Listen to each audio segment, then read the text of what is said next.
কুৰাণত যে লিখা আছে লা ইলাহা ইল্লাল্লাহ মুহাম্মাদুৰ ৰাসূলুল্লাহ লিখা আছে না তাৰ অৰ্থ কি লা ইলাহা ইল্লাল্লাহ মুহাম্মাদুৰ ৰাসূলুল্লাহৰ অৰ্থ হৈছে হযৰত মুহাম্মদ আল্লাহ নহয় আল্লাহৰ প্ৰেৰিত দূত হয়নে আমাৰ শাস্ত্ৰটো লিখা আছে মৎস্য কুৰ্ম নৰসিংহ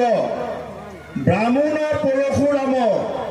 হলিৰাম বৰাহ শ্ৰীৰাম বুদ্ধ কল্কি নামে দশ আকৃতি ধৰিছা কৃষ্ণ তজু পাৱে কৰো প্ৰণাম কুৰাণত লিখা আছে যে হযৰত মুহাম্মদ আল্লাহৰ প্ৰেৰিত দূত কিমান নম্বৰ 1000 নম্বৰ প্ৰেৰিত দূত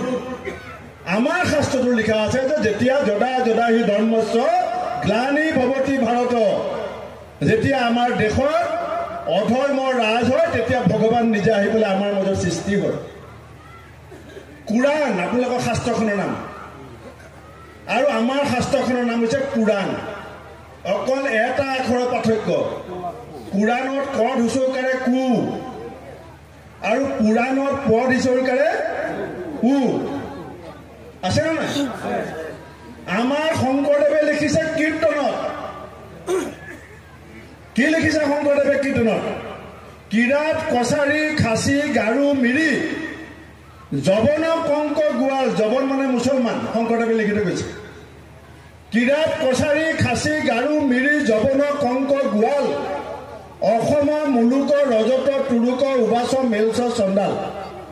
অৰ্থাৎ হিন্দু মুছলমান জনজাতি অজনজাতি অনুসূচিত জাতি উপজাতি সকলোৰে অসম বুলি কৈছে আৰু আজান ফকীৰে কি কৈছে মোৰ মনত ভেদ ভাৱ নাই অ আল্লাহ মোৰ মনত ভেদ ভাৱ নাই হিন্দু কি মুছলমান একে আল্লাহ ফৰমান মোৰ মনত ভেদ ভাৱ নাই চুৰ মানে মিয়া কয় নকয় ডকাইত মানে মিয়া কয় নকয় নকয় যদি কয় নকয় আৰু ল'ৰা ছোৱালী দিয়া ফেক্টৰী মানে মিয়া ল'ৰা ছোৱালী জন্ম দিয়া ফেক্টৰী মানে মিয়া কয় নকয় বৰপেটালৈ গ'লে বাংলাদেশ যেন লাগে কয় নকয় চিএম নকয় নেকি কয় নকয় ধুবুৰীলৈ গ'লে কয় পাকিস্তান যেন লাগে কয় নকয় এতিয়া বৰাক বিলত কি কৈছে মিয়াই যদি ভোট নিদিয়ে ঘৰ ভাঙি দিম কৈছে না মৰিগাঁৱত কি কৈছে ভোট নিদিলে কাণ কাটি দিম কৈছে না নাই গাত লাগে না নালাগে কিমান লাগে আৱাজেই নাই কিমান লাগে দুইখন হাত ডাঙৰ কিবা গাত লাগে যদি গাত লাগে বিজেপিয়ে কটাৰী লৈ কাণ কাটিম বুলি কৈছে মিয়াক বিজেপিয়ে বুলডোজাৰ লৈ ঘৰ ভাঙিম বুলি কৈছে মিয়াক মই ধুবুৰীৰ প্ৰত্যেকজনকে কম 7 তাৰিখে মেচিনত বুঢ়া আঙুলি এনেকুৱাকে দবাব যাতে আবেলি কটাৰী নোহোৱাকে মুখ্যমন্ত্ৰীৰ নাকটো কাটি যায় নাক কাটিব লাগিব ভোট দি পেলাই কটাৰী লৈ নহয় আৰু 7 মে'ত যদি আপোনালোকে সকলোৱে মিলি আজমল ডাঙৰীয়াক হৰুৱাই দিয়ে হিমন্ত বিশ্বৰ কলিজা পুৰণা চিলিং ফেনৰ পাংখা লোৱা দি লৰিবলৈ আৰম্ভ কৰিব ৰাইজসকল মই এই কথা এনেই কোৱা নাই আজি তাৰিখত হিমন্ত বিশ্ব শৰ্মাৰ চবতছে ডাঙৰ ভয় কি জানে বৰ্ডৰ দিন আজমল হাৰিব নালাগে আজি তাৰিখত হিমন্ত বিশ্ব আজি ইয়াৰ আপোনালোকৰ এমএলএ ৰফিকুল ইছলাম ডাঙৰীয়া তেখেতক সুধিব মই ভূপেন বৰাই কৈ থৈ গৈছো তেখেতে বুকুত হাত দি কওক মই তেখেতৰ কথা কোৱা নাই তেখেতৰ ব্যক্তিগত কথা কোৱা নাই ইয়াৰ এমএলএ ৰফিকুল ইছলাম ডাঙৰীয়াই বুকুত হাত দি কওক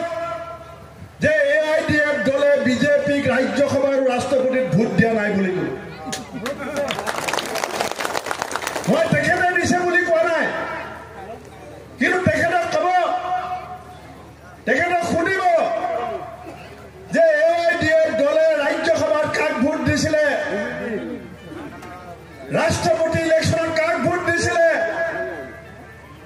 আমাৰ অসমীয়া সমাজত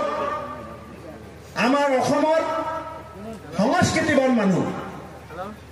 আমি ভদ্ৰতাত বিশ্বাস কৰোঁ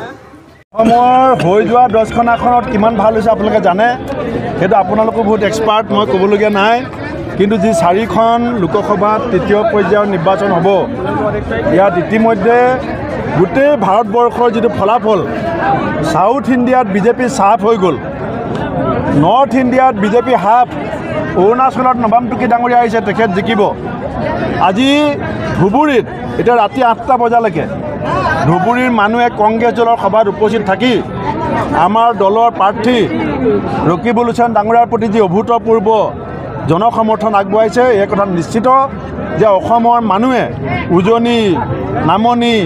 উত্তৰ অসম দক্ষিণ অসম পাহাৰ ভৈয়াম বৰাক সকলোৱে অসমৰ মাটিৰ পৰা সাম্প্ৰদায়িক ৰাজনীতি বাদ দিব বিচাৰিছে কমিউনেল পলিটিক্স অসমীয়া জাতিয়ে বাদ দিব বিচাৰিছে আজি ৰাতিপুৱা ডাম্বেল মাৰি আছো চাই ল'ব দি দিছোঁ আৰু যুৱক যুৱতীৰ বাবে কিবা আশাৰ বতৰ আছে নেকি 1 নম্বৰ কথা অসমত যি দুৰ্নীতি ভ্ৰষ্টাচাৰ কংগ্ৰেছে ক্ষমতা পোৱাৰ 30 দিনৰ ভিতৰত SIT গঠন কৰি এই দুৰ্নীতি ভ্ৰষ্টাচাৰ ফাদিল কৰিম আৰু দোষীক শাস্তিবিহীন চাকৰিৰ ক্ষেত্ৰত কিবা আশাৰ বতৰ চাকৰিটো আমাৰ নবাম টুকি ডাঙৰীয়াই ক'লে আমাৰ ৰাহুল গান্ধী ডাঙৰীয়া আৰু খাৰ্গে ডাঙৰীয়াই লিখিতভাৱে দিছে যে 30 লাখ যি চাকৰি কেন্দ্ৰীয় চৰকাৰ বিভিন্ন বিভাগত খালী আছে আমি সেই চাকৰি 6 মাহৰ ভিতৰত ফিল আপ কৰিম বুলি ইতিমধ্যে আমাৰ NECC চেয়াৰমেন টুকি ডাঙৰীয়াই ৰাইজক কৈছে মুখ্যমন্ত্ৰীয়ে কৈছে যে 24,000 চাকৰি বাদ দিয়ক মুখ্যমন্ত্ৰীৰ কথা মাৰ্চ মাহত দেৱব্ৰত শইকীয়াক মাতিম বুলি কৈছিলে কোনটো মাৰ্চ মাহ 25 লাখ নিবনুৱা কথা কৈছিলে কি হ'ল এতিয়া